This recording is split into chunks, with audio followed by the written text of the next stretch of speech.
I'm John Taylor, and I'm on the board of the State Association. And months ago, when we were planning this event and we were talking about possible speakers for the event, another board member said, well, we had a terrific speaker in New York City who spoke about dementia and hearing loss, and maybe we can get her to come. And I'm very happy to say that Dr. Mary Sano is here today. She's professor of psychiatry and director of the Alzheimer's Disease Research Center at the Icahn School of Medicine at Mount Sinai in New York City. She is also the director of research and development at the James J. Peters Veterans Administration Hospital. Dr. Sano is a neuropsychologist by training and has been involved in designing and conducting clinical trials for the treatment and prevention of Alzheimer's disease, mild cognitive impairment, and other conditions of aging. You'll see in a minute why I'm going to say that I'm also very lucky to say and very proud that Dr. Sano is my wife. So.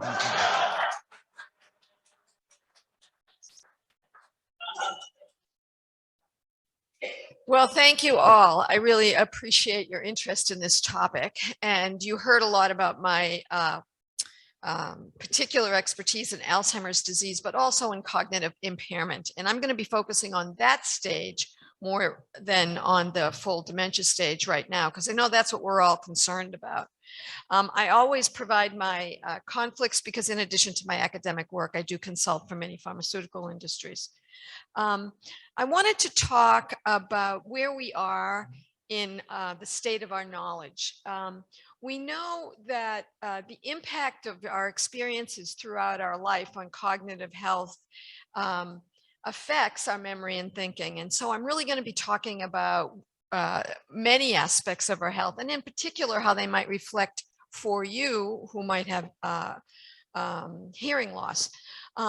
I'm going to talk a little bit about brain health and how to protect it. I'm going to talk a little bit about lifestyle factors. Many of them I'm sure you're already aware of. There are also medical conditions that can affect our cognition, and it's really important to maintain the breadth of our medical health. Also, I'll give you a little bit about the latest in the science of Alzheimer's disease because it's such a topic of importance. And I'll talk a little bit about what we know about diagnostics and treatment for that disease. So I always begin with this, the society is aging, it's still aging. The group of people who are 65 and older is the fastest growing segment of the public. It is really the aging that is most associated with a change in our cognition and with the likelihood of Alzheimer's and other dementias. But before a person has that serious condition, we even know that there's several years where they have preconditions, something we might call mild cognitive impairment. We start to see the changes in cognition, and some of those go on to dementia and some of them don't. Some of them are a result of aging and other medical conditions. And I believe that the changing technology that is required for routine activities really carries a high cognitive demand, right? So all of you who have your hearing technology, haven't you noticed that it gets a little bit more complicated and there's an extra button and there's an extra, so it does get more complicated. And so a little bit of cognitive changing or slowing can maybe slow down how rapidly we can adapt to those technologies that can really help us. But we can't give up. We have to really make an effort to, as we just heard, you have to always make an effort to try to engage in them as much as possible. I have these two slides that I want to show you. This was one that looked at a survey of people's concern about cognition over several years. And what you can see is how much the concern for Alzheimer's disease grew from 2006 to 2010. It's the second most concernful or worrying condition. What I really just took the time to look at more closely, here we are now in 2015, what you can see is for those who are 60 and over, Alzheimer's disease is at the top of the list. But even for those who are under 60, it's the second on the list. But the other thing I took the time to notice is look at vision and hearing loss, right? In your youth, 1 in 5 people say that this is something they worry about. And that goes up to about a third as we age. So there is an awareness that sensory loss is a huge problem. I would tell you, I feel bad that this is already so many years old, but I kind of think with the presence of COVID, all of this might change around. And that may actually be at the top of our list. Whether it stays there or not, I don't know. I wanted to talk about cognitive decline and what it looks like and what might cause it. So you see a couple of graphics here, and I'm wondering if this is a pointer. Is one of these a pointer? I don't want to hit the wrong button. Well, I'll just direct you. You'll see on the farther side of the slide, we talk about a model of AD pathology, but more importantly of cognitive decline. And what you can see is there are many things that actually contribute. There are changes in age. There are changes in other conditions, cerebrovascular and cardiovascular conditions, that change the structure of our brain, that change our synaptic functions, that can change protein accumulation. They all contribute to cognitive decline. Of course, Alzheimer's disease, which is on the further side, here it's reflected by the pathology called amyloid. That also contributes to our cognitive decline. But what's the experience of it? So in this purple graph, what you see is individuals who are above or below an age cutoff on a memory test, and they're tracked over time. And if you have a memory impairment, a true, frank memory impairment, not an age-related change, but worse than your age, we do know that that's going to get worse over time. And our sensitivity to cognition, to thinking and planning, memory, executive function, our sensitivity to that, our awareness of that has grown. And so now we often show this graph, which is on the bottom here, that looks at what we refer to as the trajectory of cognition and aging. And what you see is that we see that over time, with age, cognition does go down. It doesn't go all the way down, but it does go down a bit. And then what you see is in conditions where we have disease of aging or disease of memory, what you can see is that there's a much steeper slope of decline and a much further drop off. And so one of the things that we think is important is working in this area to maximize cognitive function to avoid the drop off, regardless of what the pathology of the drop-off is, whether it's Alzheimer's pathology or vascular disease or anything else that can actually change cognition. So there have been several conferences, both in the United States and internationally, that have tried to identify what are the key factors in prevention of dementia. And this one, originally published in 2011, demonstrates really not a lot of conviction that we have improvements by any methods. You can see it says that there's insufficient evidence to support any pharmaceutical or any dietary supplement to prevent cognition. There is some promising research, and I'm going to tell you a little bit more about it, about antihypertensive medications, about omega-3s, about physical activity, and about cognitive engagement. Now, that cognitive engagement is something we're going to talk about, because I really believe that engagement in general, this probably has an important interaction with hearing loss. So this was later updated, and as you can see, there is several other things that were added in. So this cognitive engagement was tested with something called the ACTIVE study, and I'll show you some results from that.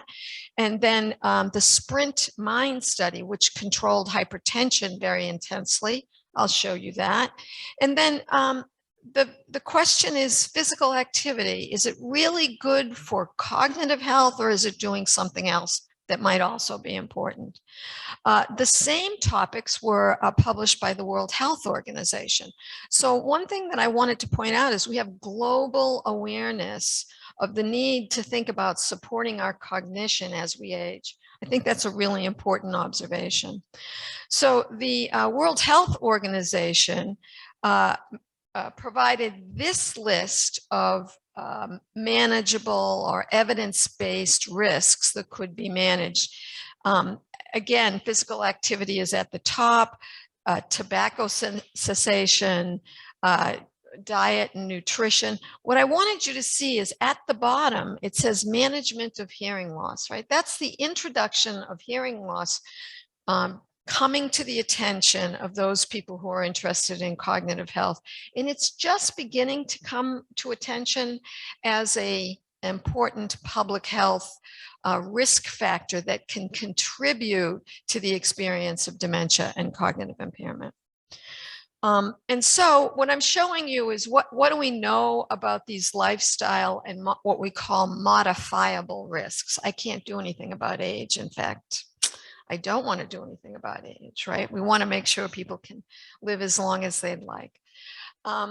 So here are the same list of risks, and I wanted to point out in particular stress and head injury, very important. I mean, falls really add to our risk of head injury. So I really wanted to point to these things because they are part of our aging profile.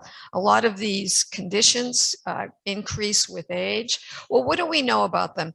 The association is what we would call an epidemiologic one, right? It's not an experimental one where I know for sure that one causes the other. It's an association. And the primary association comes from studies where we see that people who have one condition also have another condition. The problem with those kinds of studies is there can be many things that are associated. So teasing them out or understanding why they are associated is really important. So what we say is there's very little clinical trial evidence that managing these things will change your cognition. And so we'll talk about that in a moment. And so that means that they may be indirect pathways. And I'll show you a little graphic that describes that indirect pathway. And they may not be they may not be independent risk factors, but they might be associated with some other factor. And finally, engagement, which is so important. You see cognitive and social engagement. It's really ill-defined. What does it mean? And this is where I think the experience of hearing loss can really have an effect. And we may actually have ways to manage it and to address or modify it, which we can talk a little bit about. So sensory loss and cognition is really something to think about. 60% of the US population over the age of 60 have hearing loss. Think of that. That's huge. That's higher than the rate of individuals who have Alzheimer's disease, right? So the hearing loss risk is pretty high. About a third have reduced vision. These reduced inputs really can make a difference in how much our social and cognitive stimulation can give us the benefits that we're hoping to have to prevent dementia or to prevent cognitive loss. They increase isolation and they can increase depression. Now, depression itself can have its own set of impacts on our cognition, but simply reactive depression to having a hard time getting things done can also affect our cognition. So this is a graphic provided by Chern and Golub, and I think this is a very interesting graphic. I might change a couple of words on this. It says common mechanisms, and they talk to vascular and unknown pathologies that relate age-related hearing loss with dementia.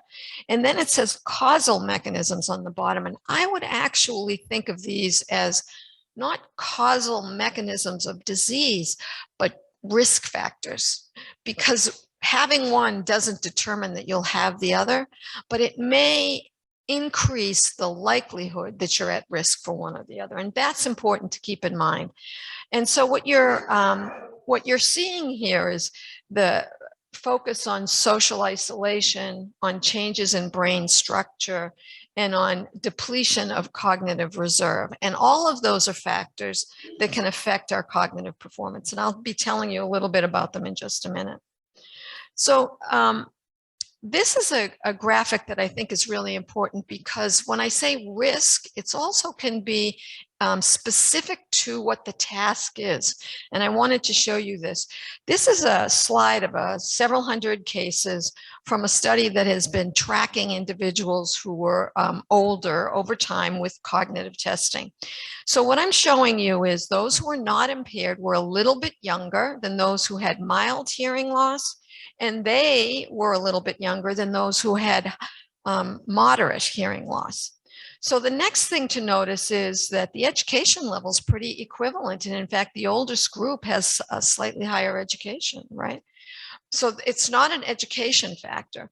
But if you look at two different kinds of memory tests, I think you're going to see something that you may really it may really resonate with you.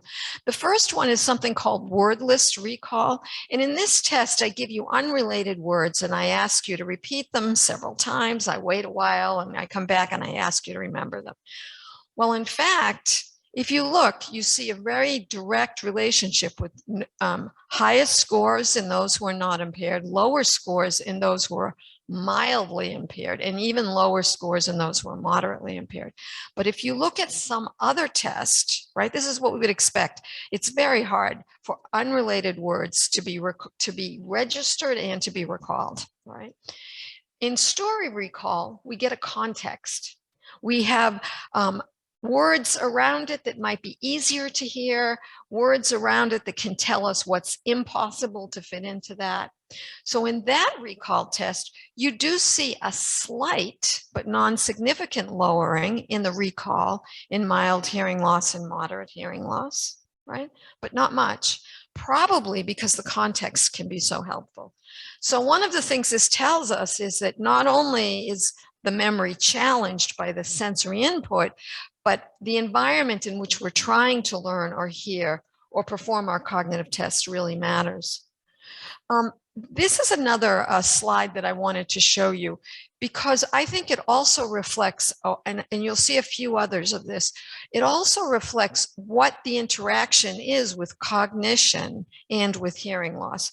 And in this study, what you're seeing is that the round circles are normal hearing, and then there's mild in the triangle, and the rectangle is, I'm sorry, in the square is moderate hearing loss.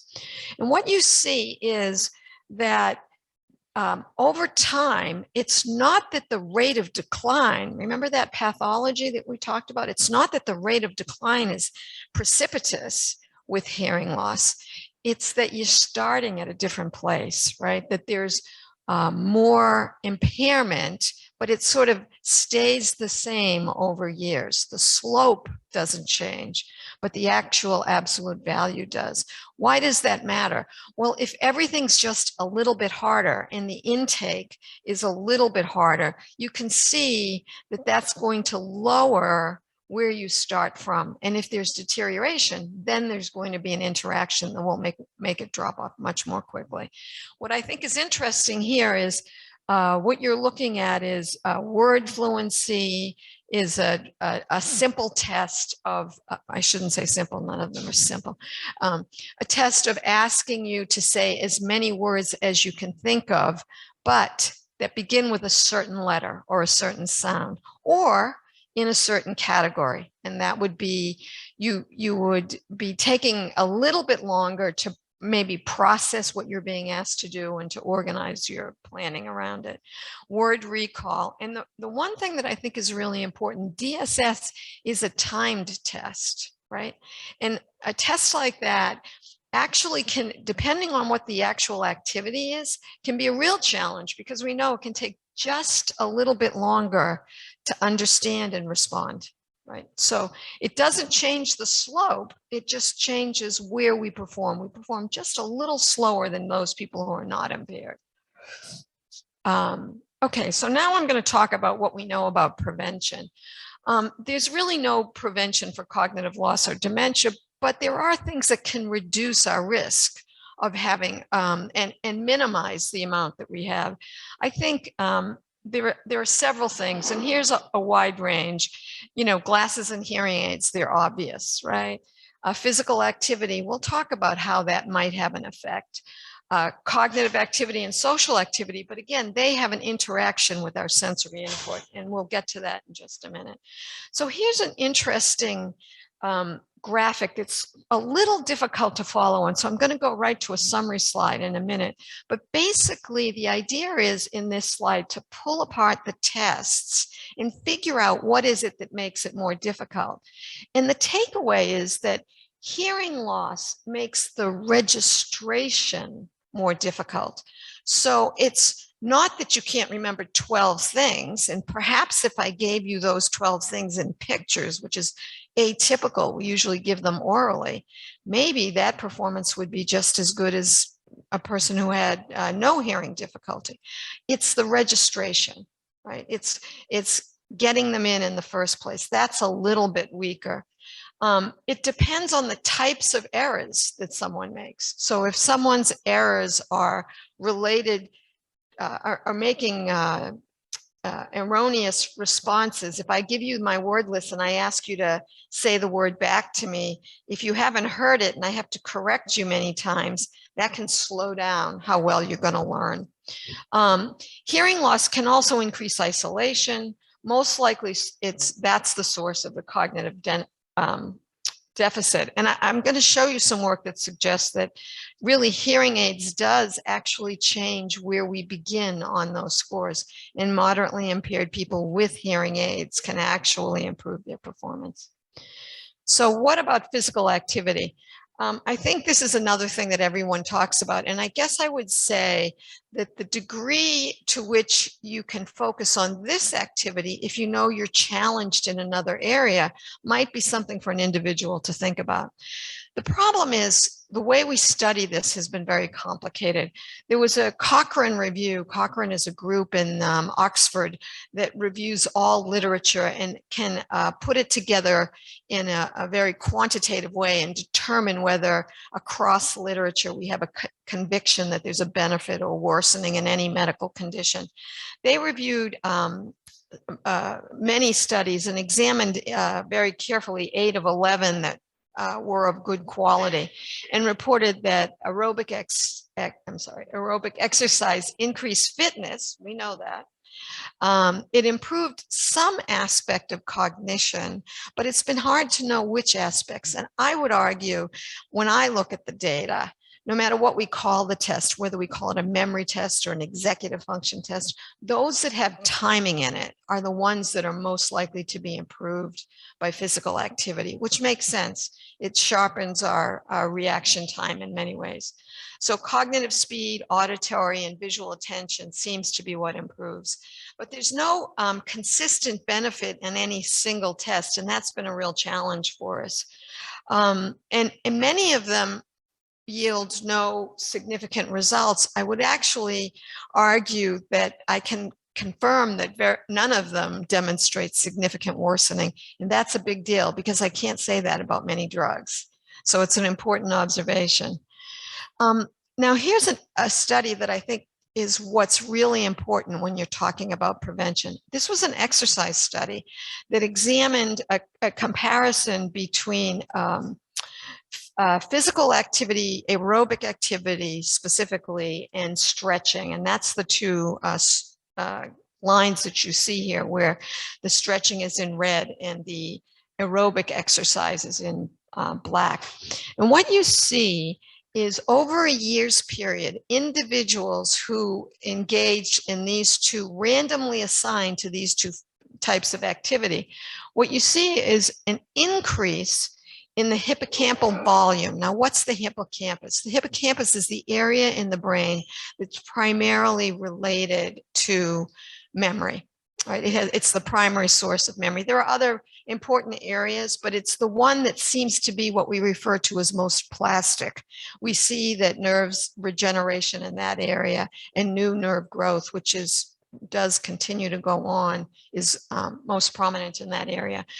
So the interesting thing is there was no difference in the cognitive benefit that both groups saw, but there was a difference in the brain area.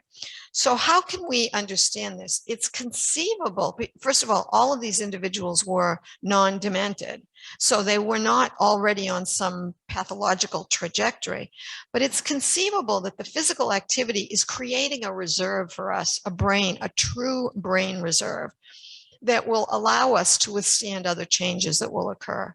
So it is a mechanism, and it is probably a mechanism that is important as we think about many other treatments that maybe aren't showing a true benefit in the cognitive testing, not a worsening, but just not a true benefit. This may be the reason. It may be that if we're already at the healthiest state, the only thing we can see improve is something biological.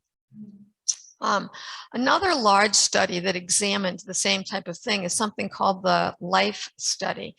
And this examined individuals, it was a very large study, several thousand individuals who were between the age of 70 and 89. And the reason I think the study is so important is most physical activity studies have people who are in their 60s. Things change when you're in your 70s and when you're 80s, but you can see you still get a benefit here.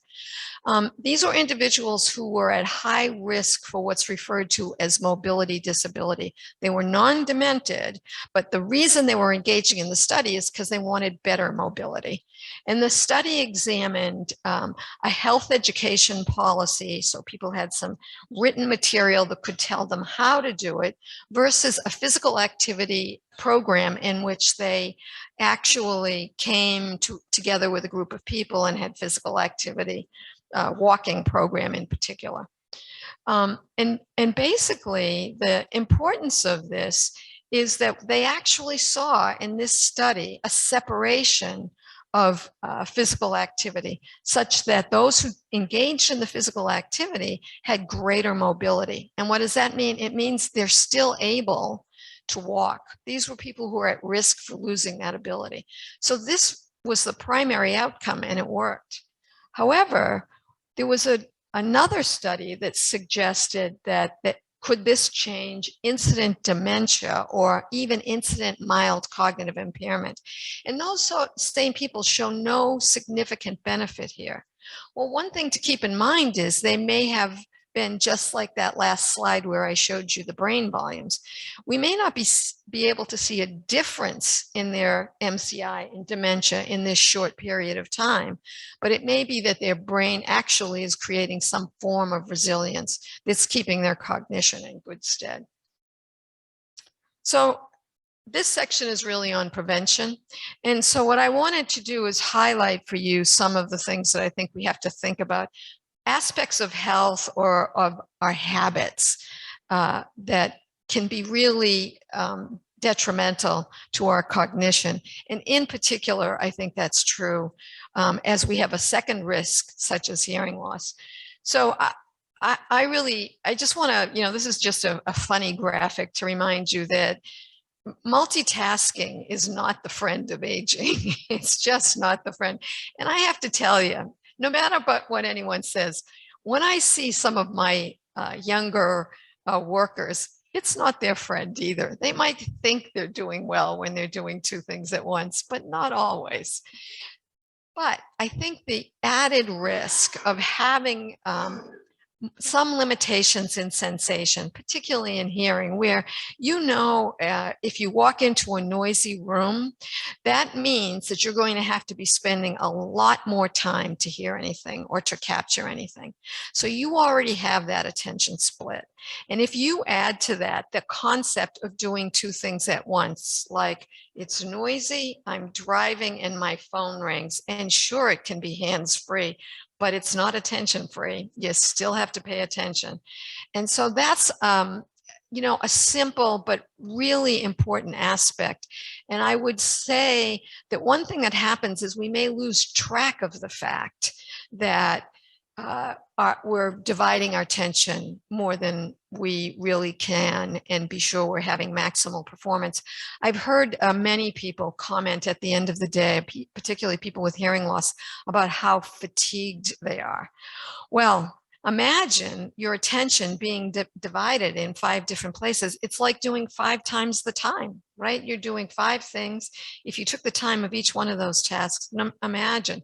So it does maximize fatigue. And I think one thing that I learned for myself is there just are times when I have to acknowledge, okay, that's really important and I'm going to come right back to it, but I have to do this right now. All right.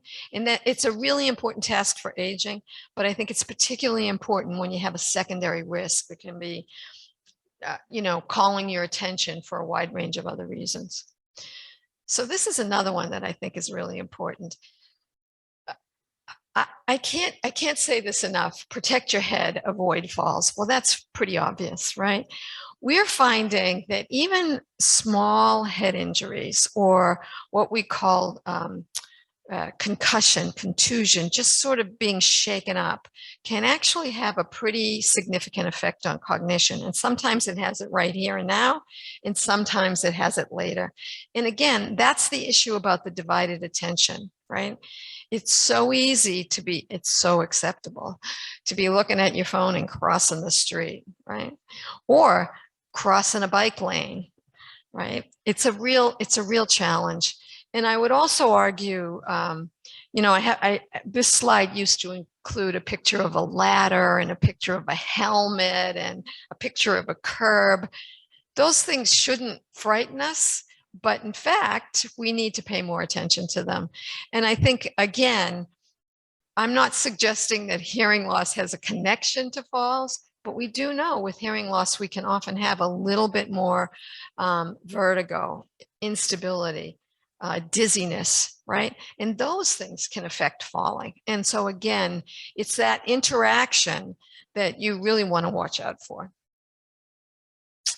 So here's another graphic that I wanted to show you. It looks complicated, but I promise you it's not. Here is another condition that I study a lot. It's diabetes, right? We all are at higher risk as we get older. And I wanted you to see how this works just the same as the hearing loss does, I think. So what you're looking at here is 3 groups of individuals. Individuals who have normal cognition, we would say they're not demented. Individuals who have significant memory problem, mild cognitive impairment, or people who have mild dementia, right? And then we're separating them out according to whether or not they have diabetes or not diabetes. And again, what you're seeing is performance in each of these groups is, for the most part, it is parallel. So it's not that it's increasing the risk of dementia or the cognitive loss in dementia. It's just starting at a lower place, making it more likely that your performance might cross the line if you have additional deficit. And in fact, in some places, what you see is if the cognitive impairment is more likely to be due to that condition, that over time, it actually gets a little better. So it is important to realize that this kind of deficit, the deficit that can come from either a medical condition or a sensory condition, actually can lower our starting point, but it doesn't necessarily change our trajectory. And that's very important when we're talking about aging. Here's another study that I think is very interesting. This is something called the Sprint Mind Study, and they added on to this very famous Sprint study a cognitive portion in which they found that the incidence of mild cognitive impairment and dementia was reduced in individuals who had this intensive treatment for hypertension. So now, there's conflicting data in this area because, in fact, over-treatment of your hypertension as we get older can add an additional risk, right? It could increase the likelihood of falling or increase the likelihood of what we call lowered brain perfusion. But in general, for most people in the population, it's expected that about 60% of the population does not adequately treat their hypertension. The treating your hypertension is likely to reduce your risk of dementia, mild cognitive impairment and dementia. So again, here's another one that I wanted to reflect on. It's an examination of the interaction of one condition and age on cognition. And here's a word recall task. And what you're looking at is in a cohort of individuals who have post-traumatic stress, that's one type of stress, but we've seen this in general anxiety disorders and other kinds of psychiatric psychological symptoms.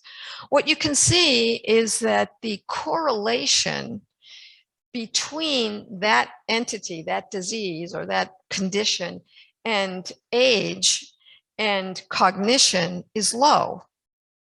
However, when you add when you add stress into it, the correlation in aging goes up, right? So the general effect of stress alone on cognition is quite mild. But in fact, when you add it with the impact of age, it goes up. And so that's the point to be reminded of here is all of these conditions can worsen our cognition, particularly as we age. This one's my favorite one because it's one of the best results I've ever seen in the world of cognition. Sleep disordered breathing is something that we're more and more getting aware of, right? We know snoring might be a result of sleep apnea. And so more and more people are paying attention to it and getting evaluated for it. And mostly they're being evaluated for it primarily so that they're awake, so that they're not having that kind of symptomatology. But let's look at it in cognition. It's very common, 50% of men, 25% of women. It's associated with increased body weight, which has its own risk for cardiac disease.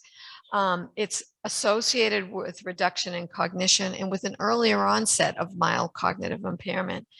And CPAP can actually reduce the cognitive loss. I find this graphic pretty interesting.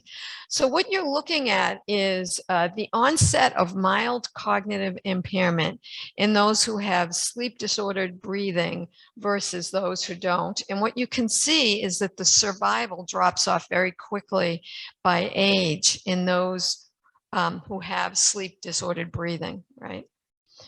Now, CPAP in this same thing actually shifts this, right? What you can see is those who are using CPAP actually have a delay in the onset of mild cognitive impairment. So it really helps. And that's the biggest effect. This is on a survival rate, but when you measure the difference in actual cognitive testing, the scores are just, there is no drug that gives you an effect that's bigger than the CPAP effect. Now, the CPAP effect only works if you have sleep disordered breathing. And that's a very important observation. I want to talk about that in just a minute as well. This is another one that refers to the Mediterranean diet and managing your cardiac disease with the Mediterranean diet.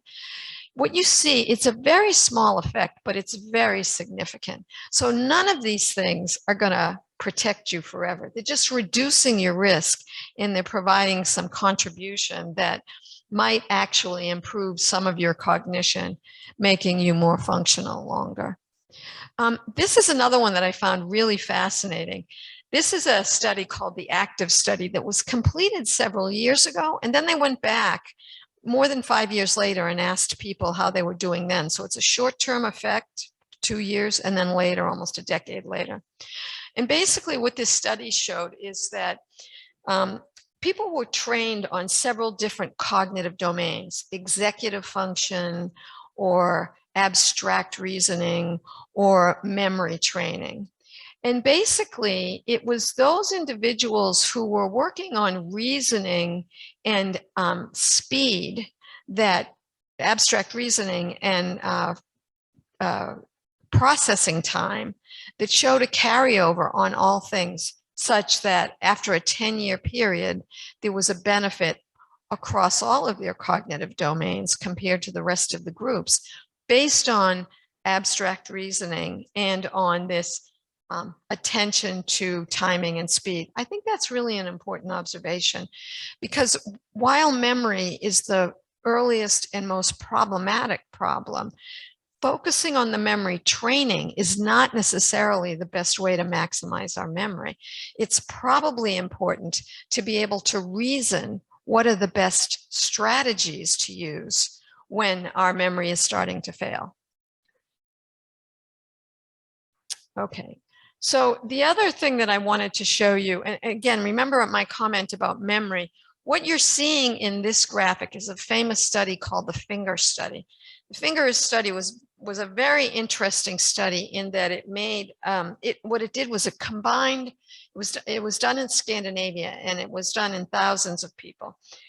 Mostly people who were at risk for heart disease. And what they did was they wanted to see if physical activity, diet, and cognitive training all together could help people's cognition, their specific areas of thinking. And what you found is that, in fact, it did help many areas, but it didn't really change the memory training, right? Now, these, again, were not demented people, and what you can see is that both groups showed improvement on their memory over time, but there was no specific difference based on the training.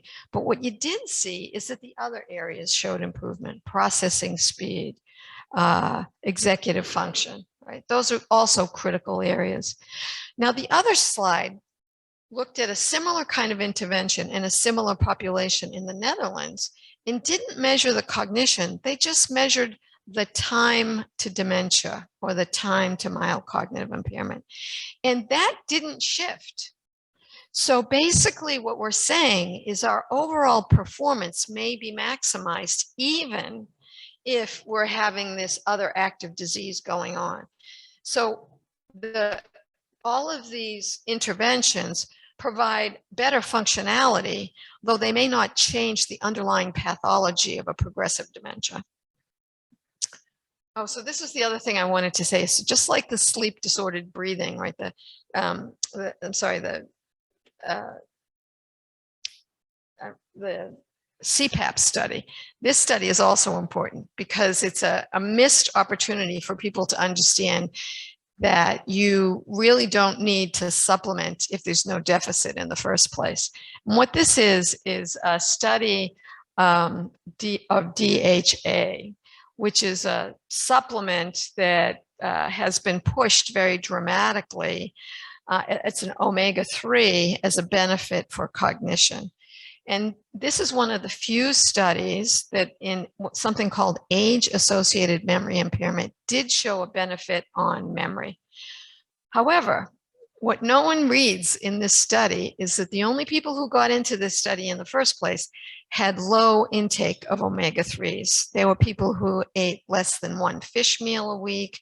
They did not have in their diet any leafy vegetables. I mean, there's a wide range of foods that can actually improve this. So if you're not taking those things, in that cohort, the supplementation did have an effect on memory. I think that's pretty impressive, is that you can either take, and let me tell you that the diet loss was so dramatic that about 2/3 of the people who apply for the study aren't eligible because it turns out they have enough in their daily diet. So it's an alternative to those who refuse to eat fish. So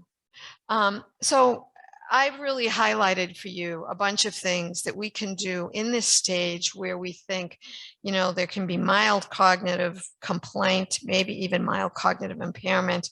What are the things you can do to improve? But we do know, I would be remiss if I didn't take a minute to talk about what if it's more than that? And that's where I want to spend a minute now. I think if you are aware that your cognition, your memory is changing and it's worsening, or it feels like a sudden new problem that is existing for more than a few months, that it's really worth talking about with someone. Memory and thinking can include things like forgetting important things or real difficulty learning new things. This is something that is often noticed in the very beginning is, you know, the new TV came into the house and that remote has so many buttons on it, can't get where I want to go, always watching the same show, right? You might see this in yourself or in someone else. And it's really important because I can hear this from a person who was a, you know, engineer. That doesn't make sense, right? getting lost or confused in familiar places. Again, this can happen occasionally, right? We know that can happen occasionally, but if it happens multiple times, doesn't make sense. Old learning stays with us unless something's wrong. Personality changes, and this is very important. A change in irritability or loss of motivation or frustration too readily with things that they've normally managed. My observation is particularly among those who have really good cognition, high education, have really always been very attuned to staying involved. Sometimes these are the first signs and symptoms because they themselves may be sensitive to a change and they can have more frustration than expected, or they may give up and have some apathy around trying new things, which is quite a different personality than what you know that person to be or what you know yourself to be. And again, I would pay quite close attention to these. They can be important early warnings. So what to do? You can't move forward without asking family and friends. One of the things I loved about our keynote speaker was how he talked about how many people along the way contributed to his health. Well, that's certainly going to be the case with aging. And it's a real challenge because we know that with aging, we can lose some of those closest friends. So that's why it's so important to really focus on who is the network of individuals you can call on to ask. They can be friends, they can be colleagues, they can even be professionals, right? They can help you decide, am I changing over time? Ask your doctor. If you have a cognitive complaint, if you think your memory's changing and you don't get a good enough answer, ask again. And if you're doing it for someone else, the same thing is true. So I think you really can take at that moment the time to evaluate your health and your cognition and your choices. And I think this is something that, again, your primary care doctor can help you do. They know what things need to be managed to be sure. There are a bunch of high risk medical conditions that can be associated with cognitive changes, and those they can test for. One of the most common things that you'll see a physician do or he'll order is something called neuropsychological assessment. I'm a neuropsychologist by training, so obviously I'm aware of this kind of work.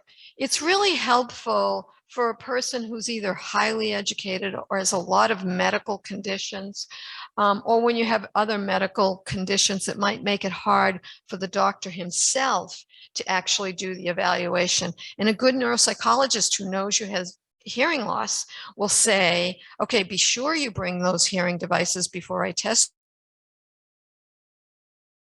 you. But even more importantly, they can test with specific kinds of tests that don't depend on verbal communication. And so that can really help them firm up what they think is the problem. As I mentioned, and I think this is becoming more and more visible in the news and in the public, we really actually have made advances on specifically identifying neurodegenerative conditions like Alzheimer's disease, which you probably know is the most common form of dementia, although the Alzheimer's Association just started saying this. I'm so happy. They say, although mostly it doesn't exist alone, right? So it exists with those other medical conditions and with a secondary pathology that might also be making a difference. We now have a way to image a person's brain and determine if there is amyloid in the brain. And amyloid is the hallmark of Alzheimer's disease.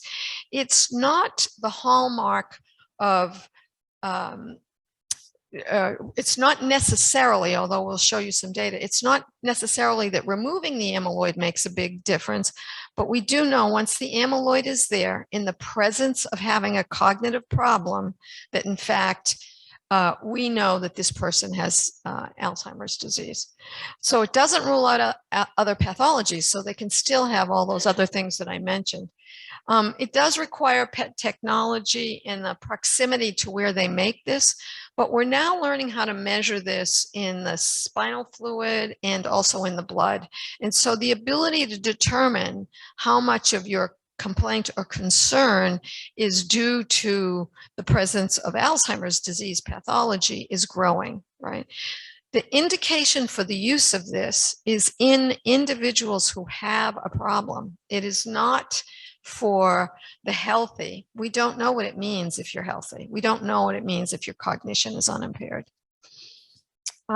And I think it's important to talk about what I say, the potential for hope. We now have drugs that can actually remove amyloid. And this is a drug that just recently received what's known as an accelerated approval for the removal of amyloid. However, we haven't been able to determine whether or not it has a cognitive benefit, right?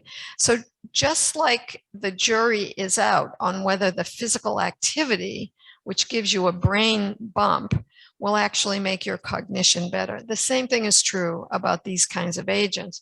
One study showed a benefit, another study didn't show a benefit. There are 2 more drugs that do the same thing that we'll be reporting out later this fall, and we'll have more idea whether or not there's a systematic benefit or not. But until there is, CMS and Medicare have said that they will, I'll give you plenty of times I'll give you plenty of time for questions. CMS and Medicare have said, no, we need more data. And so now they will only support these medications in the presence of a clinical trial so we can get the data that we need to find the answer. So let me just sum up, and then I can take any questions if anyone has any. So what can we do to minimize cognitive impairment? Well, I think I always tell people, treat your treatable conditions. And for the people in this room, I think you're all aware of hearing loss as a treatable condition. Can't always make it perfect, but you can make it better. And paying attention to continually making it better. Maybe you need stronger hearing aids. Maybe you're shifting from hearing aids to CIs or whatever. The point is maximizing the sensory input that you can get this way is really critically important. Here's a list of other conditions. I've talked about most of them: diabetes, depression, sleep disturbances, hypertension. All of these affect our cognition. And so thus, they really affect the likelihood that our cognition will get worse. And so being sure that they're fully treated is really critical. I think maximizing your lifestyle options. I think physical and cognitive stimulation is great, and talked about the interaction. Obviously, diet, especially as we've talked about supplementing where things are missing. Head protection, I think it's another important issue. This is the protection against falling. And, there we stand. I will tell you, I have a slide. I wasn't able to get into the set that a colleague is sending me that shows the incidence and prevalence of Alzheimer's disease worldwide is going down, right? It's not to say we have a cure. We just are managing health better, and maximizing that benefit will make a difference. So how do we make more of a difference? I really think supporting research. And there's a couple of comments I wanted to make. First of all, participating in research where it's relevant, both for hearing loss and for cognition, very important. Being a study partner, I don't know if you're aware of it, but none of the research in cognition, Alzheimer's disease, mild cognitive impairment, no one is included in those studies unless they have a study partner. So hopefully they have a family member or a friend who's sort of helping with them in their life. But even as a normal control, you're expected to have a study partner. Maybe you know somebody who's looking for a study partner. And then encourage funding for research. And that's across the spectrum. We just don't get a chance to make a difference unless we actually have the resources to do it. And this is a very important thing. I really wanted to take a minute to talk about this.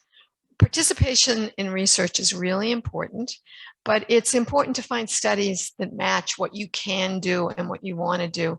One thing about studies is they often have inclusion criteria that might rule you out for a reason. Well, that's usually a reason for safety or for our inability to get an answer. Maybe the testing's all in one language and you don't speak that language. So that's really important. And you need to pick studies where you don't overcommit. What can you do and what can you not have time to do?